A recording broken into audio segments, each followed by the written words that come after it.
Madame, Monsieur, bonsoir, soyez les bienvenus dans ce nouveau numéro des mardis de l'IH2EF, un numéro exceptionnellement enregistré en différé et qui est consacré ce soir à la thématique de l'enseignement de la spécialité Histoire-Géographie, géopolitique et sciences politiques. Alors, ce direct sera composé de 3 parties, une première relative aux enjeux, une seconde où il sera question de la place de cet enseignement et des orientations possibles, et enfin une troisième partie qui nous permettra d'entendre le témoignage d'un proviseur de lycée concerné par la mise en place de cet enseignement de spécialité, mais qui nous présentera également un appel à projet avec l'IEP Paris, et il nous en parlera donc dans cette troisième partie d'émission.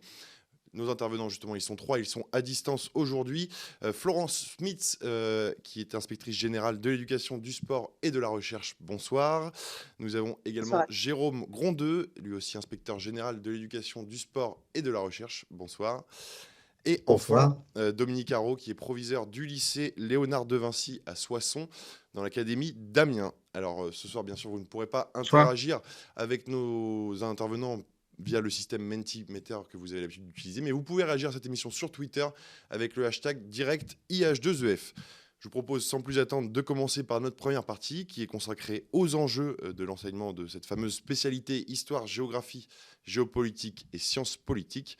Et pour cela, je vais d'abord m'adresser à vous, Jérôme Grondeux.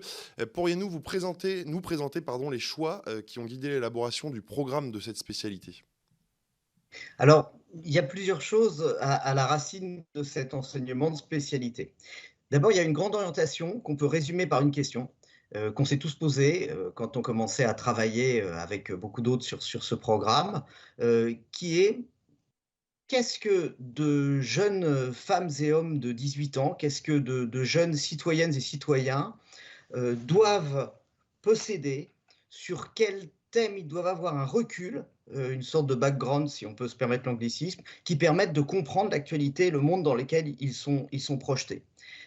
Pour nous, ça représentait un défi extraordinaire parce qu'en histoire et en géographie, on répète toujours que les disciplines permettent de comprendre le monde actuel.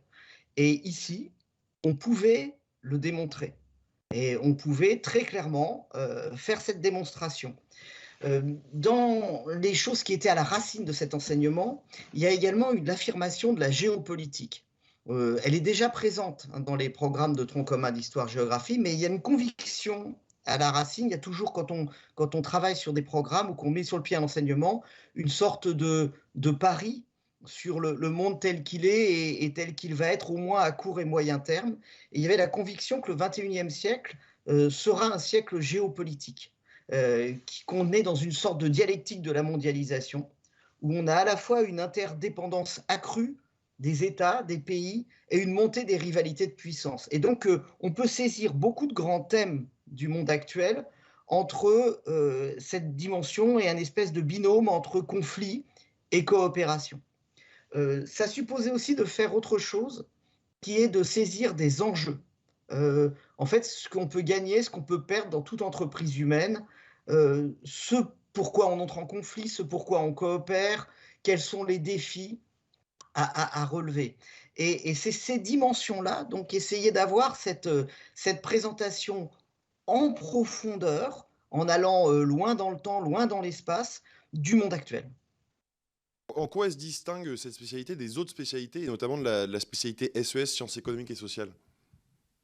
Alors, pour nous, c'était une chose très importante d'à la fois d'éviter la confusion entre ce que pouvaient proposer les sciences économiques et sociales, mais aussi de sauvegarder la complémentarité avec la spécialité SES. Et d'ailleurs, on va voir dans la suite qu'il y a pas mal de lycéens qui font le couplage entre notre spécialité, je vais dire HGGSP pour simplifier, entre HGGSP et SES. Et on avait en particulier un point qui était extrêmement important, qui était la question des sciences politiques, qui sont présentes dans notre intitulé.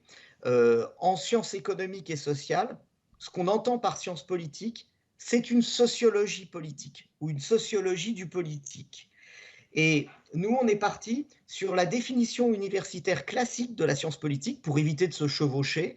Et cette définition universitaire classique, elle ajoute à cette sociologie politique les relations internationales, donc effectivement c'était très important puisqu'on a aussi la géopolitique, et l'histoire des idées politiques. Et on a plutôt labouré ces deux derniers champs de la science politique. Donc en fait, on a essayé de penser les choses en termes de complémentarité, parce que ça nous a semblé un peu idiot et éventuellement nuisible pour des lycéens qu'ils aient véritablement sur le même thème deux spécialités qui se chevauchent. Oui, alors très concrètement, si je puis dire, quels sont les traits de cette spécialité? Alors, on a d'abord deux titres de programme pour la première et la terminale. Le programme en première s'appelle « Acquérir des clés de compréhension du monde contemporain ». L'idée étant que en première, les élèves ont déjà abordé bien sûr des grands enjeux, mais apprendre à mobiliser l'histoire, la géographie, les sciences politiques et à faire de la géopolitique. Et puis le programme en terminale s'appelle « Analyser les grands enjeux du monde contemporain » pour dire voilà, on a fait cette démarche et on y va plus à fond en terminale. Mais en fait, les enjeux du monde contemporain sont présents tout du long. Je vais donner quelques exemples. On a l'enjeu de la guerre et de la paix, tout simplement en terminale. Comment on construit la paix dans un monde de conflits, où on va chercher à comprendre une sorte de grammaire des conflits et de voir si on peut avoir une idée un peu générale des différents types de conflits en interrogeant la définition de Clausewitz et en la confrontant au conflit du XXe et du XXIe siècle. On a des enjeux qui sont là aussi très géopolitiques, des enjeux de puissance, et c'est pour moi un plaisir très fort dans la situation actuelle où nous sommes de savoir que, par exemple, dans le thème 2 du programme de première, qui est analyser les dynamiques des puissances internationales, on a un jalon, un exemple qui est reconstruire sa puissance après l'effondrement d'un empire, la Russie depuis 1991, et qu'on peut confronter ça à aussi une réflexion au soft power américain. Donc on a véritablement à chaque fois cette mobilisation. Donc des grands thèmes, des thèmes aussi qui sont là aussi toujours d'actualité, l'enjeu des frontières. Quand on fait cet enjeu des frontières, on est à la fois sur du conflit, à la fois sur de la circulation. On aborde par exemple les espaces transfrontaliers. Et puis des grands enjeux qui sont peut-être plus attendus, mais qui sont intéressants de voir avec du recul. Je pense par exemple à l'environnement, entre exploitation et protection. Et là aussi, on essaye toujours de donner du recul. On mobilise par exemple l'histoire de la forêt française, l'histoire du climat. On mobilise la question des actions internationales. Donc, quel est le comment, quelle est la logique de cette spécialité?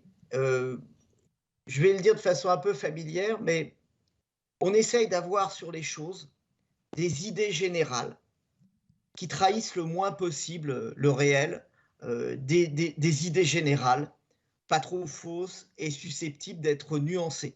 Et ça se retrouve dans la structure du programme, où on a à la fois des grands axes pour chaque thème, des grands axes qui donnent des problématiques et ce qu'on a appelé des jalons qui donnent des connaissances précises et qui permettent d'avoir une étude attentive d'exemples précis. Et puis on a, à la fin de chaque thème, un objet de travail conclusif on remobilise tout. Ces jalons peuvent être, pour les enseignants, on y reviendra, tout à l'heure, ça a constitué pour eux, un véritable défi, peut être des choses qui sont, tout à fait inhabituelles. Quand, on parle des frontières, on aborde, l'évolution de la frontière entre Corée du Nord et Corée du Sud, ou les frontières internes et externes de l'Union européenne, sujet là aussi, ô combien d'actualité. Quand on aborde le thème sur l'information, on peut se retrouver à voir toute l'histoire qui a donné lieu à l'agence France Presse. Et quand on analyse les relations entre État et religion en première, on peut mobiliser aussi bien Charlemagne que la politique de Mustapha Kemal, ou en objet de travail conclusif, État et religion en Inde. Donc on a donc toujours cet équilibre qu'on essaye d'avoir entre des grands axes et des choses qu'on va étudier extrêmement précisément et pour lesquelles les élèves dans cette étude vont pouvoir être extrêmement actifs. Donc voilà, j'espère que ça vous donne la caractérisation. Et enfin, dernière chose, on mobilise toutes les disciplines. Il est certain que quand on aborde les nouveaux espaces de conquête, et en particulier qu'on parle du rôle énorme des océans, on a une approche géographique, géostratégique qui est extrêmement aboutie.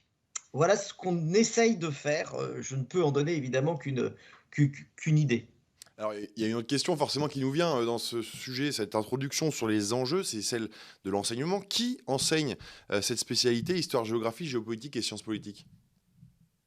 Voilà, alors en priorité, cet enseignement est assuré par des enseignants d'histoire, géographie.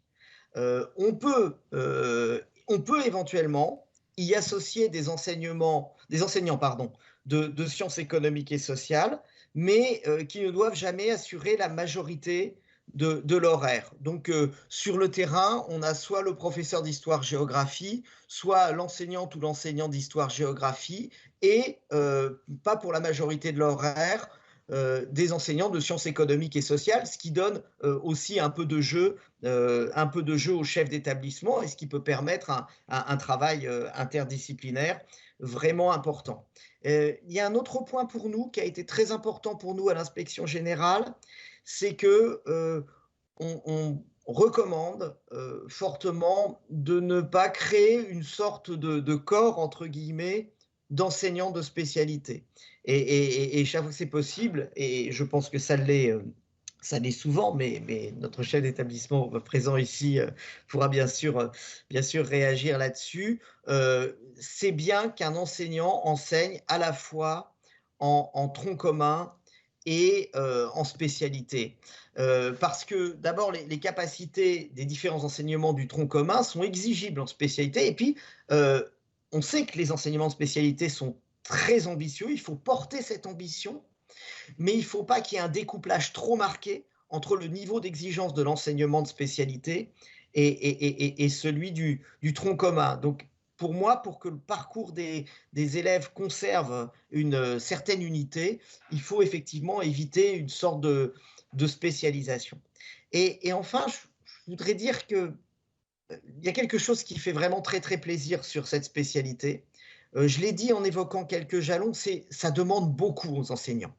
Il y a un volume horaire important, mais on fait faire plein de choses différentes aux élèves, et puis il faut assimiler des jalons qui sont pas du tout évidents à assimiler. En tout cas, on ne peut pas remobiliser directement les connaissances que l'on a en tant qu'enseignant du tronc commun.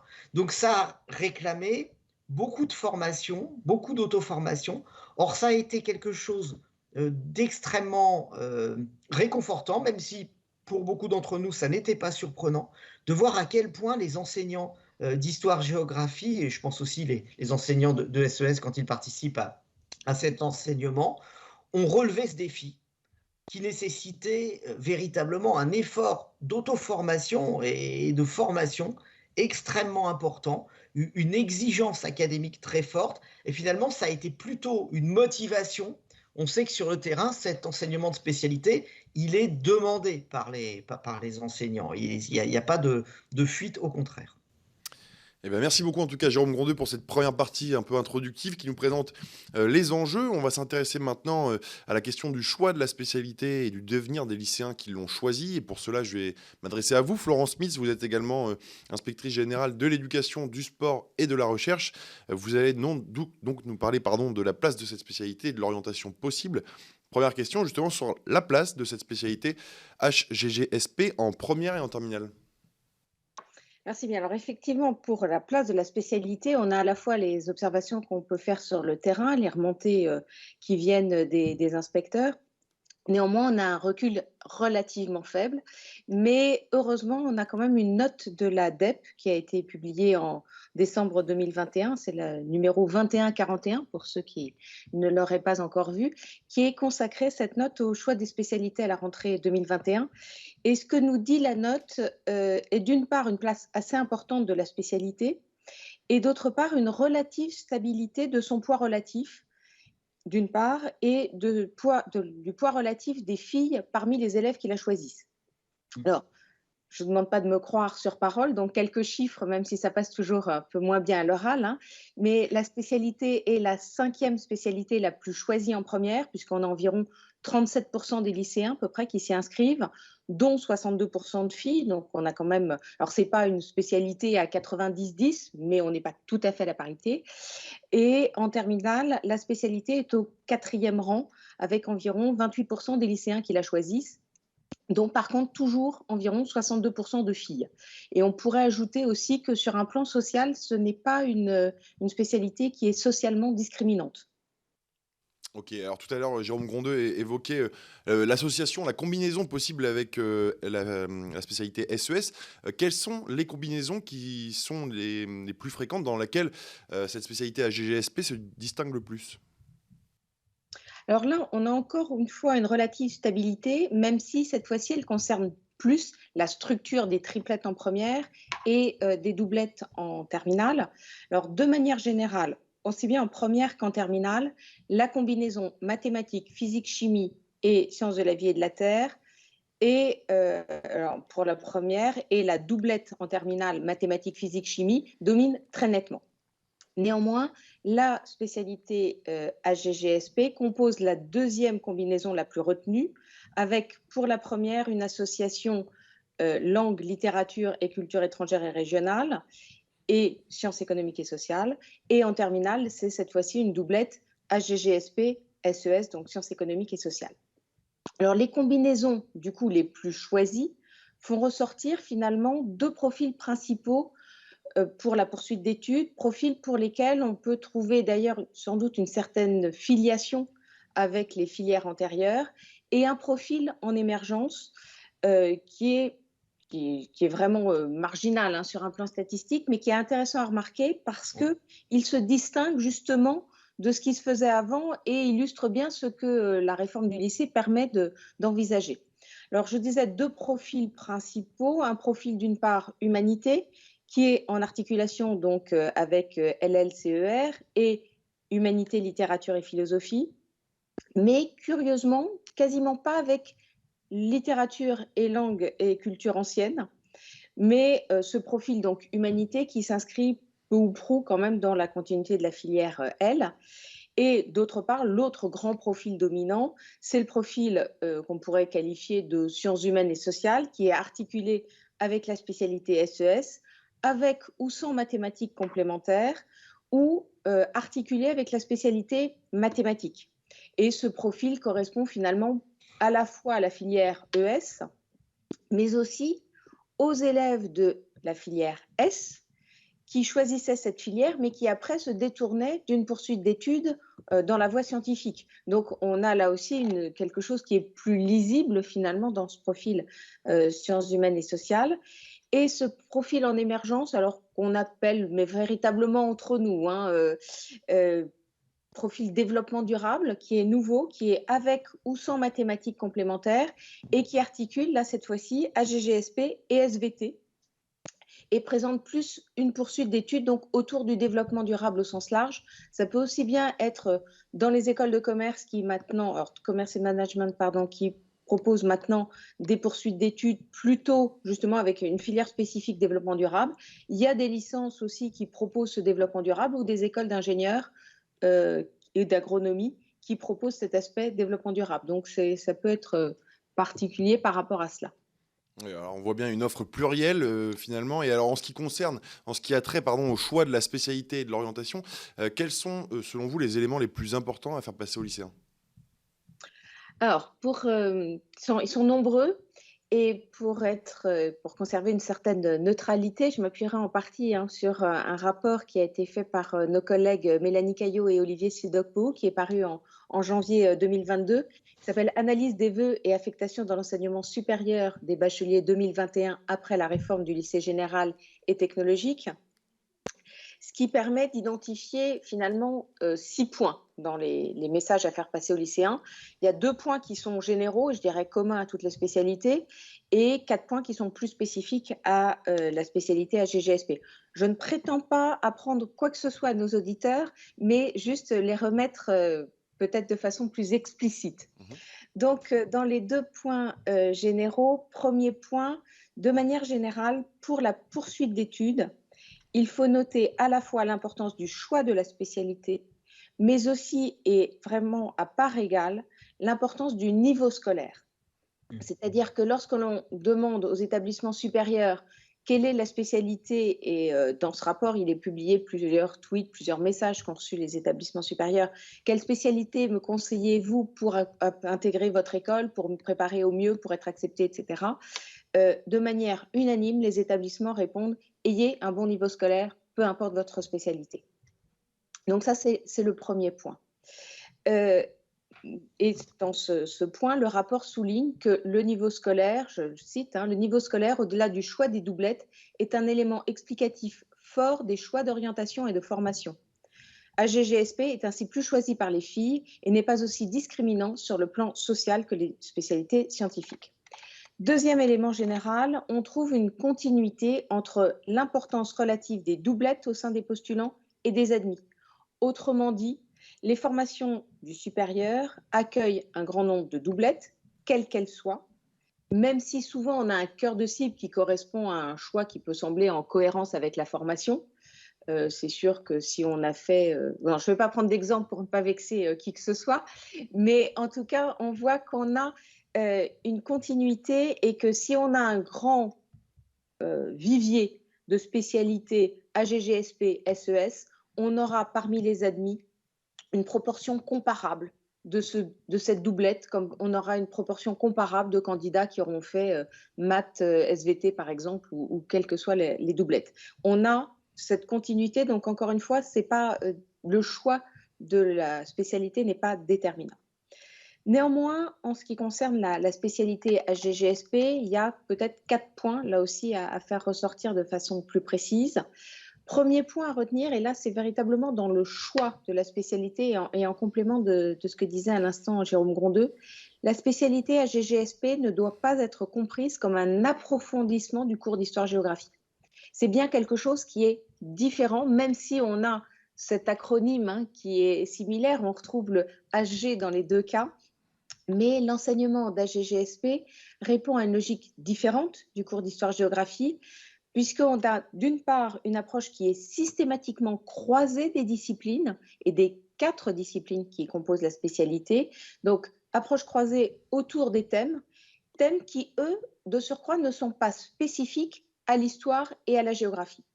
Donc, on a véritablement un enseignement qui est distinct, disjoint, et pas se dire c'est juste approfondir, faire plus d'heures c'est véritablement une réalité différente, d'autant que le programme a été conçu de manière à ce qu'il y ait un travail plus fort sur l'acquisition de l'autonomie du travail, sur l'acquisition de l'autonomie de la réflexion, afin de renforcer et d'élargir à la fois les connaissances et les compétences, mais aussi de préparer non pas seulement la poursuite et d'accompagner au choix de l'orientation, mais de renforcer la réussite dans le supérieur, quel que soit le supérieur choisi.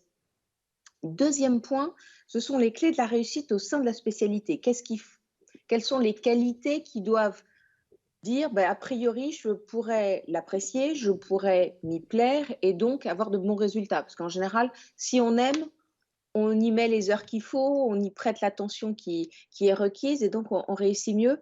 Alors, parmi ces clés de la réussite, il faut certainement une curiosité pour le monde qui nous entoure, une certaine appétence ou une appétence certaine pour la lecture, aussi avoir aimé réfléchir et avoir aussi un certain esprit critique qu'on a le goût de développer et de chercher donc à comprendre pourquoi on est face à une telle situation, qu'est-ce qui la détermine et comment est-ce que je peux m'informer quand je ne connais pas une situation. Troisième élément, c'est toujours dans l'optique du choix et de la poursuite d'études, et ce n'est pas incohérent, du moins je l'espère, avec ce que je vous ai dit antérieurement, c'est-à-dire que les écoles n'avaient pas de prérequis sur leur choix de doublette. Néanmoins, il y a quand même des évidences que si vous prenez un parcours qui va demander une forte compétence en mathématiques et que vous n'avez plus fait que du latin et des langues, ça risque quand même de vous poser problème. Et donc, il y a une question importante à se poser autour du choix de mathématiques complémentaires. C'est parce que ça va ouvrir ou fermer de nombreux profils. Je ne vous parle pas là bien de la spécialité, mais bien de l'option, donc maths complémentaires, et notamment pour la poursuite d'études vers les CPGE ECG et les CPGE BL, parce que ces deux classes offrent des débouchés importants. Il y a plus de places dans la poursuite d'études en CPEG, ECG qu'il n'y a d'élèves inscrits, donc tout élève aura forcément une place. On sort juste du mouvement spécifique, donc on est encore un peu formaté sur le vocabulaire, mais seulement, or, avec la réforme, les candidats ont eu tendance à s'auto-censurer en se disant la CPGE ECG n'est pas pour moi ou n'est plus pour moi. Avec justement le fait qu'avant on avait la voie ECS, c'était net la voie ECE. Et là, il y a eu un léger flottement et justement le rapport souligne que seulement 9,2% des candidats ayant suivi la doublette AGGSP-SES avec maths complémentaires ont candidaté en CPGE contre 26% pour maths et SES ou 26,4% pour maths AGGSP. Or là, il faut bien dire aux élèves qu'ils ont leur place en ECG avec notamment l'option maths complémentaire. Parce que, encore une fois, on a pour l'instant un décalage qui est apparu cette année. Alors, c'est peut-être aussi la nouveauté, le manque d'information, mais d'où mon insistance sur le propos. Parmi les deux profils ayant le plus d'appétence, a priori, pour cette CPGE-ECG, le profil M-SES est en proportion 4 fois plus fréquent, alors que l'offre de formation du côté des ECG est équilibrée entre les parcours ESH, donc héritier des ECE, et le parcours HGG, héritier des ECS. Donc, il y a 2 points à souligner. D'une part, que la formation en maths complémentaire permet de réussir en ECG, et d'autre part, que la voie ECG prépare à des écoles de commerce et de management qui forment des cadres du monde contemporain pour laquelle la connaissance de ces enjeux géopolitiques et des grandes questions contemporaines est importante. Donc, il y a véritablement là un point important. Et quatrième et dernier point, et qui constitue un peu un résumé de tout ce que je viens de vous dire, c'est que la spécialité offre une diversité de possibilités, avec néanmoins une prédominance incontestable des humanités, donc on pense au CPGE AL, aux formations littéraires, et deuxième prédominance, les sciences humaines et sociales, les CPGE, BL et ECG, les différents IEP, les poursuites en droit, en journalisme, en commerce management, mais aussi dans les buts, notamment le but service. Et toujours selon le même rapport, les lycéens qui ont suivi la spécialité AGGSP représentent plus de 50% des admis en droit et 60% dans les IEP de province. Merci beaucoup Florent Smith. Alors on le voit bien, cette diversité va présenter des opportunités, des difficultés dans la mise en œuvre de cette spécialité. Et justement, on va en discuter dans une troisième partie avec Dominique Haraud. Vous êtes proviseur du lycée Léonard de Vinci à Soissons, dans l'académie d'Amiens. Monsieur Haraud, quel constat général déjà, dans un premier temps, dressez-vous sur la mise en place de cette spécialité dans votre établissement? Alors, pour nous, on était sur on est sur un lycée général, technologique et professionnel. On avait déjà le bac ES précédemment, donc par continuité, l'option a été créée, surtout qu'on avait déjà, en l'occurrence, des équipes d'enseignants qui étaient déjà partants et aguerris. Donc, ça nous a semblé évident de continuer. Depuis la création, donc, nous avons toujours en première une trentaine d'élèves qui participent et en moyenne, on a 24-25 élèves qui continuent en terminale. Donc, c'est plutôt bon signe. Et avec une répartition d'élèves qui vont majoritairement, pour 25% d'entre eux, candidatent sur des IEP, certains pour des carrières juridiques, éco, droit et un tout petit peu de fac d'histoire. Voilà, donc on essaie quand même de plébisciter aussi les facs d'histoire. Et c'est vrai que sur ce constat-là, c'est une option, enfin une spécialité pardon, qui fonctionne plutôt bien en poursuite d'études, même si nous, on est surtout un lycée à dominante plutôt technologique et scientifique. Malgré tout, ça nous permet d'être très large. Alors, ce que je me permets de situer aussi, c'est que nous sommes dans un quartier d'éducation prioritaire. Ce qui pour nous représente quand même un exploit d'avoir une trentaine d'élèves sur cette spécialité parce que souvent ce n'est pas toujours ce qui est plébiscité. Et donc on a un petit problème d'image par rapport à ça au niveau de l'établissement, ce qui nous a amené à envisager un projet de notoriété, pour augmenter notre notoriété. Alors, pour parler très concrètement à vos homologues qui peuvent nous regarder actuellement, lors de la mise en place de cette spécialité à GGSP, quel est le pilotage du chef d'établissement?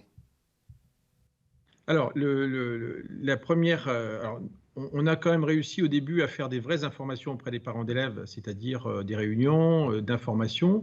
On présente aussi dans l'ensemble des collèges du secteur, donc on a 11 collèges sur le secteur, où dans le cadre de la réforme du lycée général et technologique, on leur présente d'ores et déjà, les lycées présentent quand même les spécialités en quelques mots pour donner un petit peu d'envie. Et c'est vrai que certains parents sont sensibles au fait de pouvoir assurer une poursuite d'études par l'intermédiaire des lycées.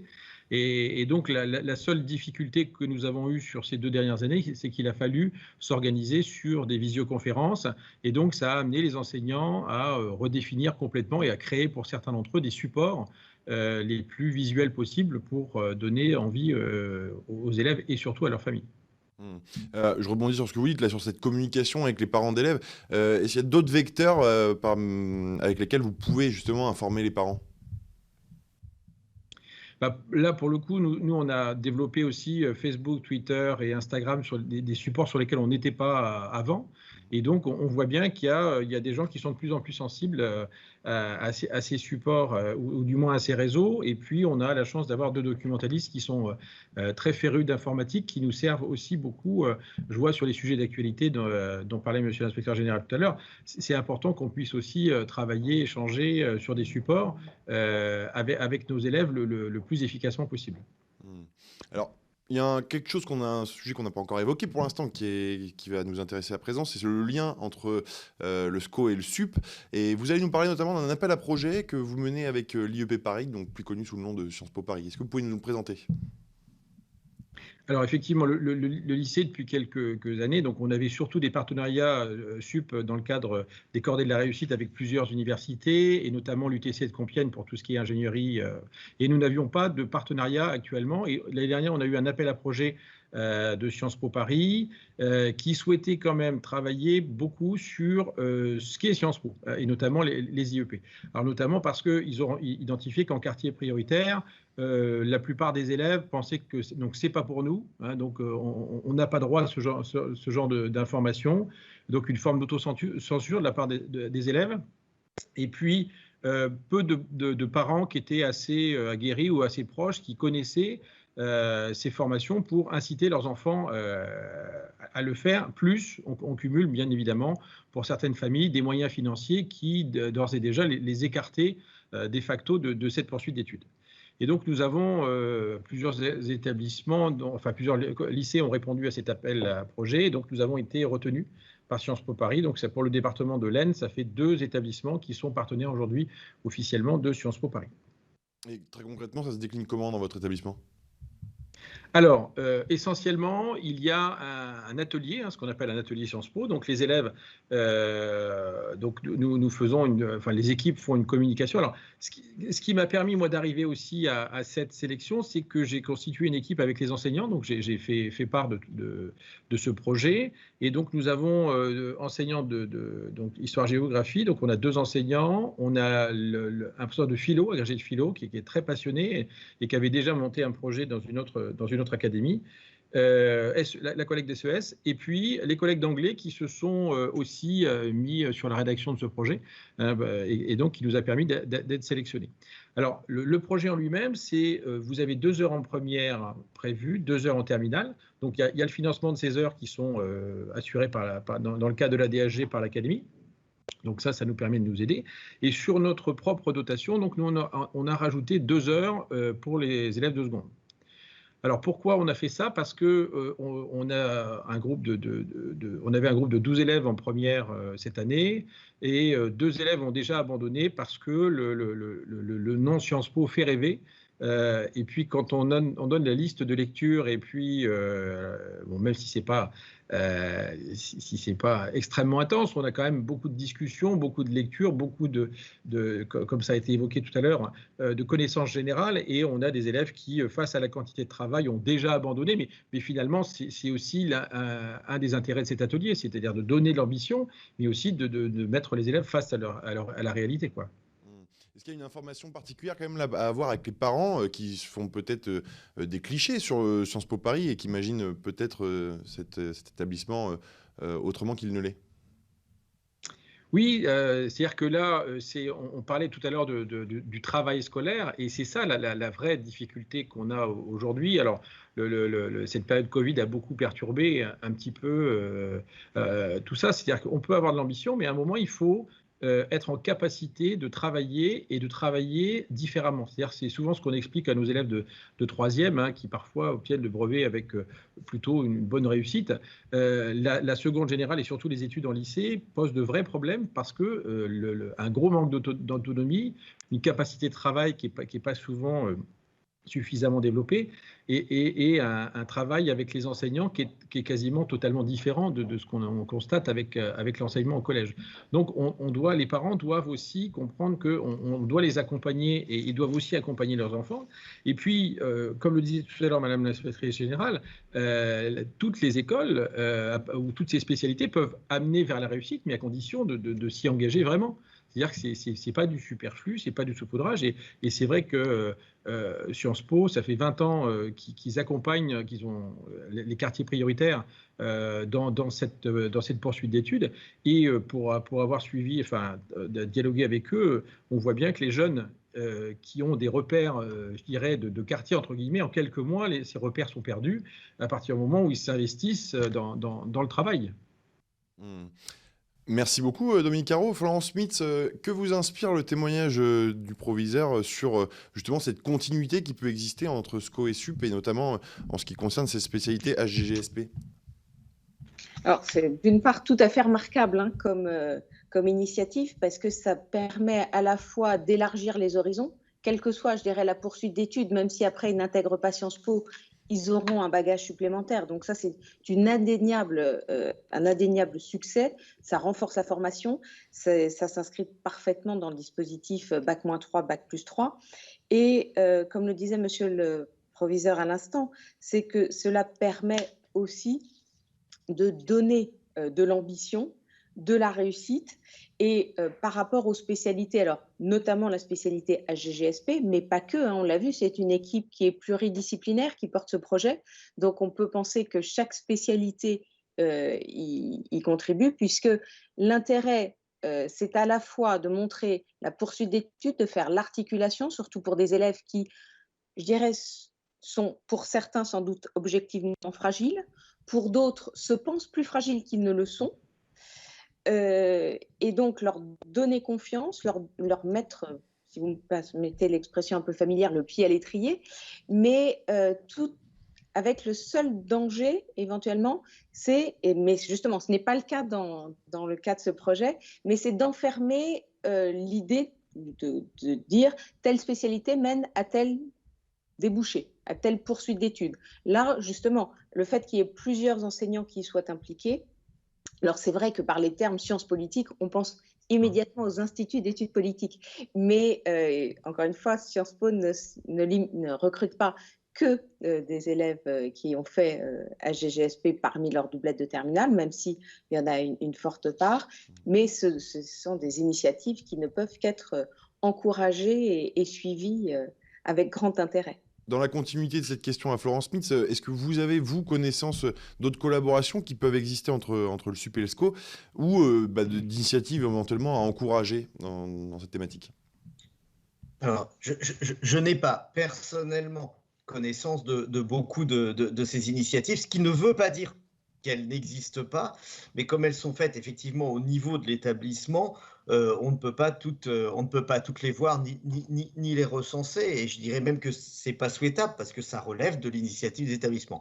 Par contre, je sais que beaucoup d'enseignants, alors parfois dans le cadre de quelque chose qui est fait dans l'établissement, parfois eux tout seuls essayent aussi de présenter à des élèves ce qu'est le supérieur, parfois tout simplement en les emmenant à l'université. Alors effectivement, c'est très compliqué parce que on choisit toujours une chose quand on montre, on choisit toujours une voie. Je crois que c'est très intéressant ce qui a été dit là, parce que c'est aussi l'esprit de la réforme du lycée. C'est quand même de redonner au lycée son rôle charnière entre le secondaire et le supérieur, et donc de tirer le lycée général vers le supérieur, non pas pour égarer les élèves, mais pour mieux les y préparer. Et c'est aussi le statut du projet de l'élève, du projet professionnel. Parce qu'effectivement, on a les deux choses. On a à la fois l'idée que l'important, ça a été dit d'ailleurs par Florence Smith tout à l'heure, l'important, c'est le niveau auquel ils arrivent. Et c'est vrai que pour les établissements, l'important, c'est le niveau. C'est aussi pour ça, nous, qu'on ne veut pas découpler la spécialité du tronc commun au sens et pas avoir d'enseignants de spécialité à part. Parce que les spécialités sont aussi un peu la partie visible. L'important, c'est le niveau. En même temps, on sait que pour que l'élève soit motivé, il vaut mieux qu'il ait un projet. Et donc, avoir justement ce type de projet, et ce qui a été dit tout à l'heure par monsieur le proviseur, c'est-à-dire que tous ne vont pas suivre ce projet jusqu'au bout. Oui, en fait, même ceux qui ne vont pas le suivre jusqu'au bout, ils vont en bénéficier. Parce que ça va les aider à se projeter. Et à partir du moment où on a un projet, on peut penser à un autre projet. À partir du moment où on a un projet de quelque chose qu'on n'aurait pas ambitionné, où on ne s'était pas dit, bon, bah, finalement, Sciences Po, en clair, c'est pas pour moi, ben, beaucoup d'autres choses qui n'étaient pas pour moi vont devenir des choses accessibles. Et donc, c'est effectivement toujours cet équilibre qu'on doit maintenir entre le fait, effectivement, d'une certaine cohérence entre les intérêts. C'est ça, finalement, la cohérence. Entre l'intérêt, on l'a dit, pour réussir la spécialité, il faut effectivement ce que ça intéresse pour qu'on s'y investisse. Entre l'intérêt, entre le fait de ne pas enfermer l'élève, mais aussi de lui permettre de construire un projet. Parce qu'on a effectivement toute cette variété. On a des élèves qui parfois, à 16 ans, savent déjà ce qui les intéresse et ont envie de le faire et vont effectivement le faire. On a tous ces élèves beaucoup plus flottants, et je crois que souvent c'est la majorité, mais peut-être effectivement que choisir des spécialités en fonction de leur intérêt les aide à penser à la suite. Parce que les spécialités, à partir du moment, et la démarche de projet comme celle-là, ça sert à ce que nos élèves qui sont des adolescents se connaissent mieux. C'est quand même finalement la grande difficulté à un âge où on cherche. Donc je pense effectivement que cette tension entre le fait de dire finalement c'est le niveau qui est important, la spécialité ne ferme pas tout, et le fait de construire des projets, ce n'est pas une contradiction, c'est plutôt une tension motrice. Donc que les élèves se connaissent mieux finalement pour façonner leur avenir d'une certaine manière. Merci à vous trois, en tout cas Florence Smith, Jérôme Grondeux et Dominique Haro. Nous arrivons au terme de cette émission. Alors je vous rappelle qu'elle a été enregistrée en différé et pour le coup nous vous invitons à réagir sur Twitter avec le hashtag #IH2EF. Avant de se quitter, bien sûr, on va découvrir la sélection de ressources qui vous est proposée comme chaque semaine par Sylvaine Paul. Bonjour à toutes, bonjour à tous. C'est toujours une joie pour moi de vous retrouver pour ce rendez-vous bimensuel pour un point ressources. Voyons tout de suite la sélection du jour consacrée à l'enseignement de spécialité HG-GSP, Histoire, Géographie, Géopolitique et Sciences politiques. Sur le site de l'ADEP tout d'abord. L'ADEP, je vous le rappelle, c'est la direction de l'évaluation de la prospective et de la performance. Vous pouvez y retrouver, entre autres publications, les notes d'information et plus particulièrement la note d'information numéro 2141 qui a été publiée en décembre dernier. Cette note d'information propose une étude statistique sur les choix des enseignements de spécialité effectués par les élèves de première et de terminale à la rentrée 2021. Que l'on compare à celle de 2020. Les doublettes choisies ainsi que les triplettes choisies en première, comme critère d'analyse. Si nous allons consulter la page EduScol consacrée à l'HG-GSP, nous y retrouverons bien sûr les programmes en vigueur pour les classes de première et terminale générale, les volumes horaires, ainsi que des propositions de ressources d'accompagnement de diverses natures. En parlant de ressources proposées, voici 2 documents de l'inspection générale consacrés au grand oral et enseignement de spécialité. Le premier présente le cadre général de l'épreuve et de sa préparation en lycée général et technologique. Le second est totalement consacré au grand oral portant sur les enseignements de spécialité au baccalauréat général. Ici est représenté celui dédié à l'histoire-géographie, la géopolitique et les sciences politiques, sujet qui nous préoccupe aujourd'hui. Restons sur EduScol, où une page évoque spécifiquement la crise ukrainienne. Elle propose des ressources et des repères pour aborder ce sujet avec les élèves, que ce soit dans le premier ou dans le second degré, ainsi qu'une fiche d'accompagnement pour les enseignants qui accueillent dans leur classe des élèves en provenance d'Ukraine. Plusieurs niveaux de ressources sont proposés, comprendre, approfondir, ainsi que des sites pour vérifier la véracité des informations qui circulent sur tous les canaux d'information. Toujours autour des ressources à caractère pédagogique, le site Géoconfluence, conçu en collaboration avec l'ENS de Lyon, propose quant à lui toute une série pour le lycée général et technologique. Je vous présente ici le dossier consacré au programme d'HG-GSP de première générale.